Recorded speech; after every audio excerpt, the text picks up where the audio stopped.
Dub Nation, it's Draymond Green. My head coach Steve Kerr joins Willard and Dibs today, right here on 95.7 The Game. What'd you just say to me? They won. I watched that game last night, and the Warriors scored more points than Orlando. And Orlando's good. Orlando is good. They're not good on the road. Fine. You know why? Do you know why? There's actually a very firm answer to that question. Because they're young? Thank you. And their coach doesn't like playing the young guys? You know what Orlando is doing? They're playing the young people. That's a problem. And they're going to be good. Not going to be good enough because they're growing. Yeah. And that's the way it goes. And they're 7-10 on the road. This whole day has been about Steve's comments about Draymond, and it's a big story, and Steve Kerr joins us in 10 minutes, and we're going to ask him. But it just dawned on me during that think tank session we had during the break.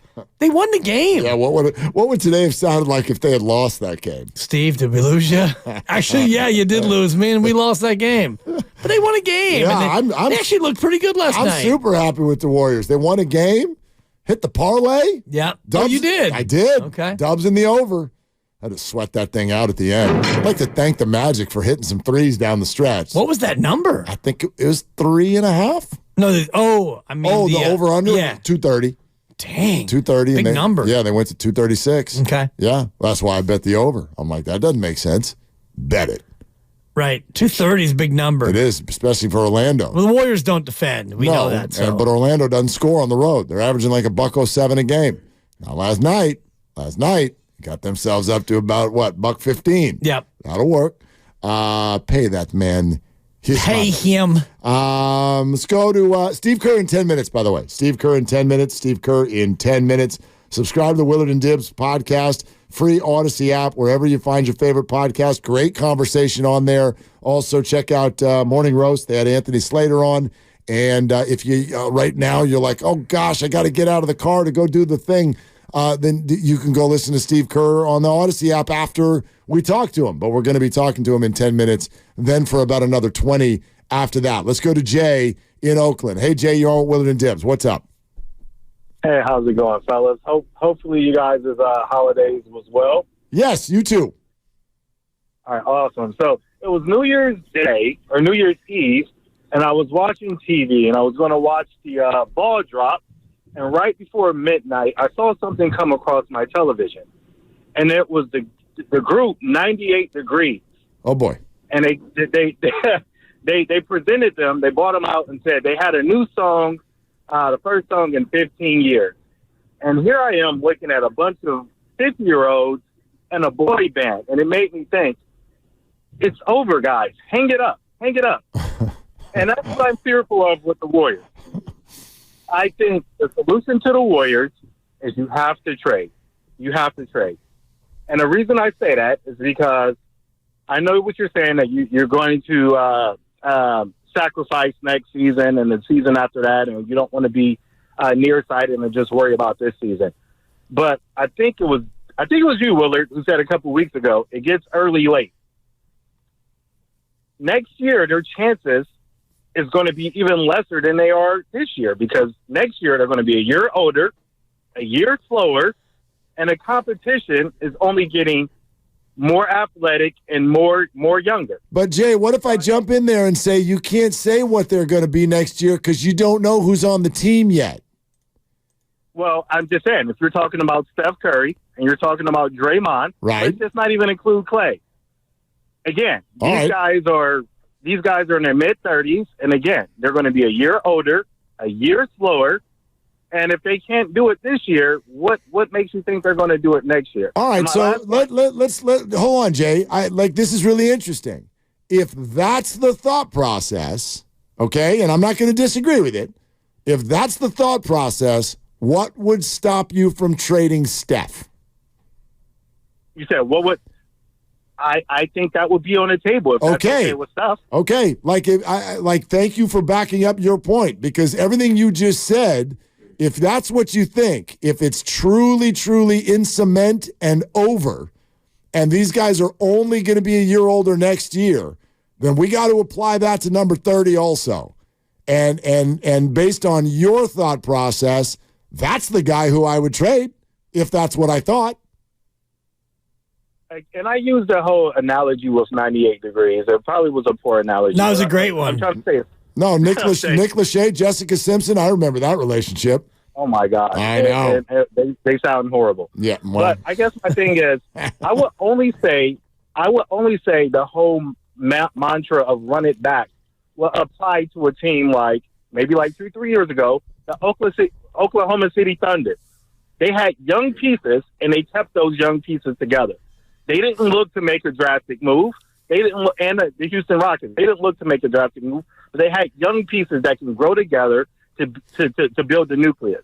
And I think with the Warriors, if you're saying run it back, at some point it's just going to be an old, modeling, middle 30-year-old team that can't really keep up with the youngsters. Well, You might already be that. Yeah, and Jay, And that's where they are, Jay. I would argue that at no point today have I said run it back. And I know that that's what some of you hear because that's the way sports radio works. Right. I have not said that at any point. What I have said is you're not going to fix this now. Like for those of you... And I don't think you'll fix it in the offseason. Maybe you won't. Is my point. Maybe you won't, but I'll take my $73 million in chances that I've got more flexibility to do something in the offseason. Plus, I've got way more information. This idea, I'm mad at Draymond, trade him, and while we're at it, find the missing piece that's going to come in, ignite this roster, and take us to the Western Conference Finals. I'm sorry. That's a movie. That's more ridiculous than Mr. Irrelevant being in the MVP race. Well, the $73 million that you think you're going to get, you only have about 28 of it because you're already going to be over. So you're going to find a guy to replace Chris Paul and Klay Thompson for $28 million. Not necessarily. And it's probably Klay Thompson who's going to command about $28 million. But there are more moves that can be made along with that. You don't have your draft pick next year unless you land in the lottery and it's a top 4 pick. So you're not going to have an infusion of young talent. But let's talk about Wiggins then. Again, I'm not only activated by the accessing of financial flexibility, I would like the information that will come with the second half of this year. I just don't know what more information you need in terms of Andrew Wiggins, for example, and Draymond Green. I mean, these are known commodities. Andrew Wiggins is exactly who we thought he was. There is fresh commentary from Bob Myers on everything going on with the Golden State Warriors. And you got some fresh Bob? We got fresh Bob. And so if you're driving around listening to us right now, if there's a phone call coming in, if there's somebody in the backseat talking to you, I would like you to say, hold please. Hold please. Because Steve Kerr is on with us in 3 minutes, and it is our belief here at 95.7 The Game that you are going to want to listen very closely to what we're about to play for you from Bob Myers on the state of the Golden State Warriors. Look, they don't know what they are. Without him, he's the fulcrum. And Draymond Green is such a good defensive player and has been such a great leader. That's been tested lately. And there's a void. I mean, that's the truth. There's a void without him. 6-4, I don't think that's real. I think that's a little bit of a mirage. I don't think they think they're onto something without Draymond Green. He's good enough to make any team a good defensive team. So without him, they're 16th, 17th in the league in defense. He's always made the Warriors a good defensive team. The hard thing with these things is when a player goes through something like this, or a team, and I was there for many distractions. I mean, you guys covered all of them. It's just hard. It takes energy. It takes energy to deal with these things. It takes energy to have to lose a player for an amount of time, to bring him back into the fold. Steve Kerr's trying to figure out the rotations. And when Draymond gets back, that kind of all starts over again.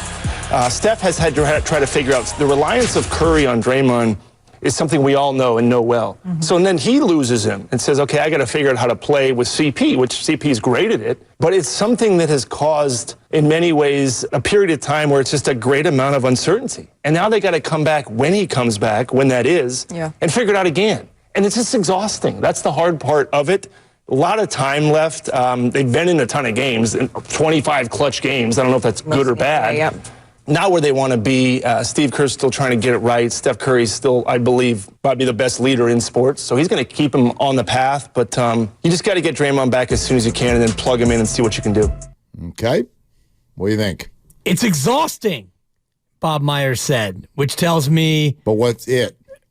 It's exhausting is he's exhausting. it's exhausting is the distractions and the constant push and pull of, Draymond Green and what happened with Jordan Poole and Draymond suspensions and Draymond's in and Draymond's out and Steph adjusting to playing with him, playing without him, playing with CP, injuries and the rigmarole of an NBA season. And I heard Bob Myers kind of saying without saying it, that's why I'm sitting here with you guys. Yeah, there's a little bit of that in there. It's exhausting. It's exhausting. Steve Kerr on, let's see, what show is this?